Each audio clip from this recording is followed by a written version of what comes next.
Sí, Evangelina, y además algo que según he conversado previamente con nuestros entrevistados de hoy, que ya se los presentamos tanto al sociólogo Julio Navarro como al analista reconocido a nivel social y político Jorge Illescas, está también el otro tema delicado de poner a militares en puestos claves dentro del gobierno, además de una reelección indefinida y qué sé yo, que un pariente pueda también llegar a gobernar allá en Nicaragua. Pero tenemos un reporte para ponernos en contexto de lo que está pasando allá en Nicaragua. Rocío Hernández le ha dado seguimiento desde ayer.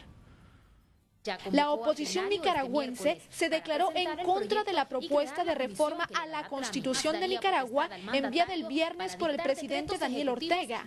Ortega lo que está tratando es de crear un Estado aislacionista, un Estado controlado absolutamente por él y su familia. Se trata de una reforma que le garantiza a Ortega la reelección indefinida, además de poder ser elegido con el mínimo de los votos.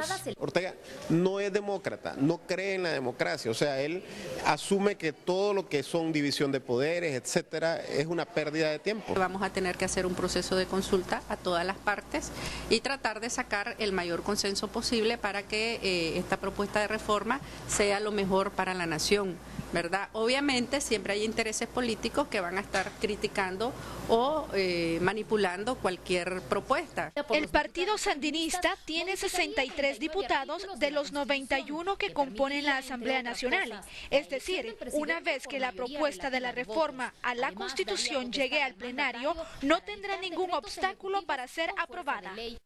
Rocío Hernández, Hoy Mismo. Ahí básicamente tenemos el plano y lo que está pasando en Nicaragua, y también conversábamos previo a iniciar este contacto con don Julio Navarro, que prácticamente el Congreso Nacional tiene hasta un diputado más a favor de lo que Daniel Ortega está impulsando. Y usted hace un análisis que prácticamente ahora se está dando vuelta a la tortilla en Nicaragua. ¿Qué es lo que cree? ¿Qué cosas más interesantes? En 1950 Somoza se hizo presidente con una nueva constitución. En 1955 Somoza, el viejo Tacho Somoza, la reformó con el propósito de autorizar la reelección y otro inciso que tenía la Constitución, que era que ningún pariente podía aspirar en el cuarto grado de consanguinidad a ser presidente de la República. Somoza modificó la Constitución, pero Somoza en 1955 lo mató Rigoberto López Pérez. Después de Somoza llegó Luis, su hermano, y lo sacaron del poder a los Somozas hasta en 1979. Los sandinistas argumentaban en aquella época que ahí había una dictadura familiar que utilizaba la mayoría mecánica que tenía en los congresos para modificar las leyes. Mire qué paradoja lo que pasa ahora. Daniel Ortega ahora quiere modificar la Constitución en tres sentidos. El primero, mire, para poder reelegirse, ya no con interpretación. Dos, para que un pariente indistintamente del grado de consanguinidad pueda aspirar a ser presidente. Tres, para que la Asamblea le autorice, le dé poderes extraordinarios al presidente de la República. Y el otro, mire, para que el Congreso le autorice a él a poder nombrar militares en altos cargos. Fíjese bien, si uno se va al 55, está viendo el mismo fenómeno. Nada más que en el 55 era la ultraderecha de Nicaragua y ahora es la izquierda de Nicaragua. Eso nos da a entender, mire, que en el problema del poder, la tentación por quedarse en el poder no es un problema de izquierdas y de derecha, sino que es la obsesión y los beneficios mismos que da el poder. A mí me parece que toda esta reforma que se va a dar en Nicaragua, que se va a dar, porque fíjate que la Constitución de Nicaragua dice que para aprobar una reforma constitucional se necesitan 56 diputados, mayoría calificada, y los sandinistas tienen 63 diputados de los 92 diputados que existen. Y el otro elemento, me parece a mí negativo al desarrollo de la democracia, es que Ortega está pidiendo la militarización de la administración pública del Estado de Nicaragua cuando pide que le autoricen a nombrar altos jefes militares en cargos de mucha relevancia. Y vamos a hablar un poco con usted también de la tendencia que hay a nivel de toda la región en este tema. Don Jorge Illescas, ¿cómo califica lo que impulsa el presidente nicaragüense? Mire, eso es propio de los extremos. Las extremas derechas y las extremas izquierdas aspiran siempre a perpetuarse en el poder. Y Daniel representa una extrema derecha de izquierda y Somoza representaba la extrema derecha. Pero a mí me interesa mucho traer a colación algo que estaba señalando Julio con mucho énfasis, es la militarización de la sociedad, de la administración pública, pidiendo a Daniel permiso para que los militares ocupen puestos importantes en la administración pública. En Cuba todos los puestos, casi sin excepción, son militares los que los ocupan. En Venezuela igual. Y fíjese usted el símil que quiero hacer. Aquí en nuestro país, entregó la ENE a los militares, militarizó la administración pública, le entregó también a los militares que en 60 días les iba a dar 240 millones para que construyeran Palmerola. O sea que son similares las actitudes las de Daniel con las que tenía aquí Manuel Zelaya Rosales y con las que sigue teniendo, y por eso discierne un peligro aquí de la militarización de nuestro país. Entonces, pero hoy es regresar los militares a los cuarteles, dice claro, su esposa, candidata a la presidencia. También así decía Chávez, así decía Ortega. Ortega fue uno de los críticos, fue una revolución justamente para quitar todos los vicios de la dictadura somocista. Pero Mel, por ejemplo, estando en el poder, decía, ¿por qué? Si se reeligen los alcaldes, los diputados, ¿por qué no se puede reelegir el presidente? O sea que la intención es reelegirse e indudablemente militarizar la sociedad. Eso no cabe de ninguna duda, porque ese es el patrón de Chávez, de Venezuela, de todos los países que están en este momento en esta pseudo izquierda, ¿verdad? Porque es una izquierda no democrática, es una izquierda totalitaria, más aproximada al fascismo que a un verdadero socialismo. Sin embargo, don Julio, yo lo he escuchado a usted en posiciones anteriores, que usted cree que si Libre llega al poder, el tema reelección y quedarse en el poder no va a ser el primer tema, porque no le conviene. ¿Cómo lo ve? La problemática de Honduras, yo no creo que el tema del modelo político, de qué vamos a tener o qué no vamos a tener, sea la prioridad. Aquí hay otros problemas graves. Es normal, mire, que en el poder alguien se reelija. El maestro Illescas no mencionó a Merkel, que Merkel se acaba de reelegir.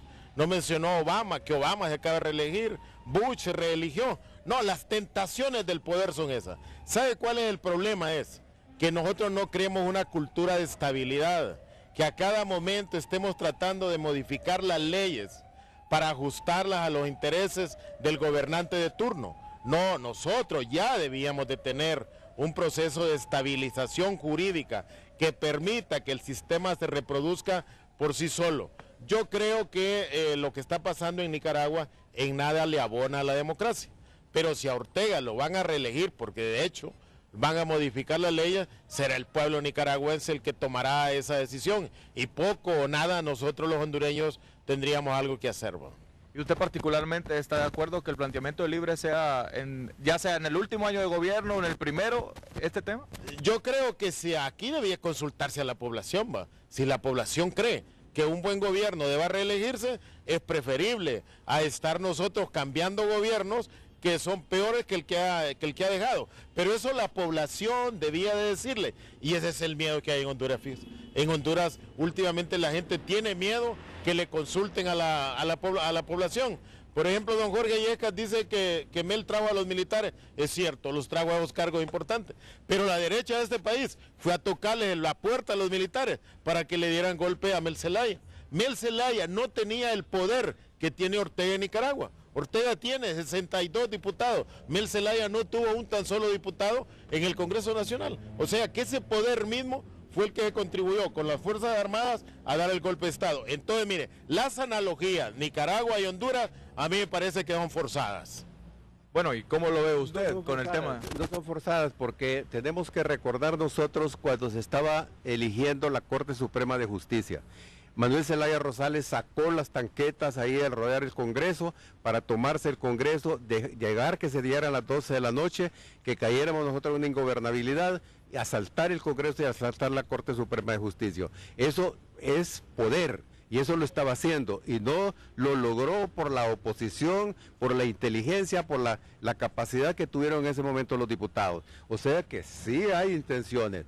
Y le voy a decir lo siguiente, Es cierto que Obama y otros presidentes se reeligen, pero la Constitución tiene 200 años y lo permite. Aquí no se reeligen en ese sentido, se reeligen para perpetuarse y para abusar del poder. Y yo coincido con Julio. Entonces hay que mantener estabilidad en la Constitución. Entonces no necesitamos nosotros de ninguna constituyente para seguir modificando la Constitución y satisfacer intereses mezquinos de un pequeño grupo de personas. Porque esta gente lo que hacen es manipular al pueblo. Entonces los dineros del pueblo los necesitan para alquilar conciencias, manipulan a través de todos los sistemas modernos de informática para poder llevar a cabo sus aviesos intereses. Ahora, solo para concluir con el caso de Nicaragua, un elemento importante, hay un fallo de la Corte Suprema ya en ese país desde 2010 que vea bien este tema, que el Congreso le dé luz verde a la reelección indefinida. Claro, porque mire, en Nicaragua hay un partido gobernante, que son los sandinistas, y como tal tiene el control de todos los poderes del Estado. Algo que no se da aquí en Honduras. Pero aquí se puede dar en algún Honduras, momento. Bueno, eso ya lo hemos visto. Bueno, pues, mire, esos serán los electores. Usted miró el caso de Mel Zelaya, recuerda, Mel Zelaya ni los militares controlaba. No controlaba el poder legislativo, no controlaba el poder judicial. O sea, él realmente estaba solo. Entonces no se puede hablar de un gobierno autoritario. Mire, un gobierno autoritario con poder sería el caso del Frente Sandinista ahorita en Nicaragua, que controla todo. Y para, mire, garantizar el control, en este momento Ortega está pidiendo poderes extraordinarios, parecido a lo de América del Sur, y además está pidiendo que lo dejen nombrar militares de alto rango en cargos políticos importantes. O sea, ahí prácticamente en Nicaragua hay un partido militarizado en el poder y hacia eso va a un proceso de consolidación. Pero eso debíamos referirlo nosotros como parte de la historia de nuestros vecinos. Nosotros debíamos de enfocarnos a los grandes problemas que tenemos nosotros y que deberíamos de buscar resolver a través de un pacto social, un pacto económico, un pacto educativo que realmente a nosotros nos reencuentre con el país y no nos diferencie de aquellos problemas que tenemos. Pero rápidamente el juego de palabras se repite en los países, porque aquí Salvador Narral y Xiomara Castro dice que el gobierno actual es totalitario, don Jorge. Claro, lo que pasa es esto, una cosa es lo que se está planteando, pero otra cosa son las realidades. Manuel Zelaya le dio 3 aumentos de sueldo a los militares. ¿Por qué? Utilizando incluso dinero de la estrategia de reducción de la pobreza. Le dio públicamente, recientemente ha dicho Manuel Zelaya, que le dio 40 millones de lempiras al general Romeo. El general Romeo dice que no, que fueron 50 millones de dólares lo que le ofrecieron. Entonces, mire usted, cuando Julio habla de que los civiles le tocan la puerta a los militares, cierto, pero Manuel Zelaya le tocó con dólares, les tocó la puerta. Además, 240 millones para hacer Palmerola. Eso se llama militarización. Y cuando yo coincido con Julio, hay que atacar los problemas fundamentales, pero lamentablemente la candidata de Libre lo único que plantea es la constituyente, y la constituyente es para como enviar los petros y reelegirse. No ha planteado nada sobre los problemas económicos, es lo que parece San Nicolás ofreciendo una cantidad de ofertas que no las va a poder cumplir dada la situación económica. Entonces, en vez de enfocar los temas a los grandes problemas económicos y sociales, cómo resolverlos en seriedad, están planteando una constituyente, y eso es para reelegirse, no hay ninguna otra razón. Bueno, podemos seguir con más reacciones, pero vamos a tener un reportaje completo en la emisión estelar en torno a este tema. Nicaragua ha despertado estos sentimientos dentro del país.